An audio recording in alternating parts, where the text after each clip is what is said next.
डोळ्यात कचरा गेल्याने मोपेडवरील नियंत्रण सुटले. विहिरीत पडून विवाहितेचा दुर्दैवी मृत्यू. दऱ्याचे वडगाव येथील घटना.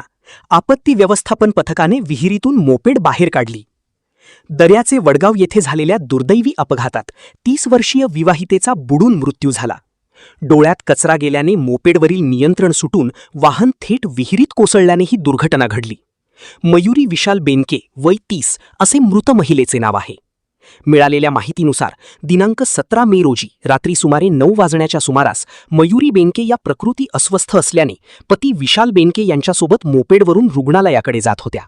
यावेळी अचानक त्यांच्या डोळ्यात कचरा गेल्याने मोपेडवरील नियंत्रण सुटले आणि वाहन रस्त्यालगत असलेल्या विहिरीत जाऊन पडले. या अपघातात मयुरी बेनके यांचा दुर्दैवी मृत्यू झाला, तर पती विशाल बेनके हे थोडक्यात बचावले. दरम्यान दिनांक 19 मे रोजी दुपारी सुमारे 3 वाजण्याच्या सुमारास आपत्ती व्यवस्थापन पथकाने विहिरीत पडलेली मोपेड दोरीच्या सहाय्याने पाण्याबाहेर काढून पोलिसांच्या ताब्यात दिली. या बचाव मोहिमेत कृष्णात सोरटे, शुभम म्हाडगूत, अविनाश चरापले, साहिल कोळी, आदित्य कांबळे, रोहित जाधव आणि सुदेश चव्हाण यांनी मोलाची कामगिरी बजावली. भूमी न्यूज प्रतिनिधी संभाजी चौगुले.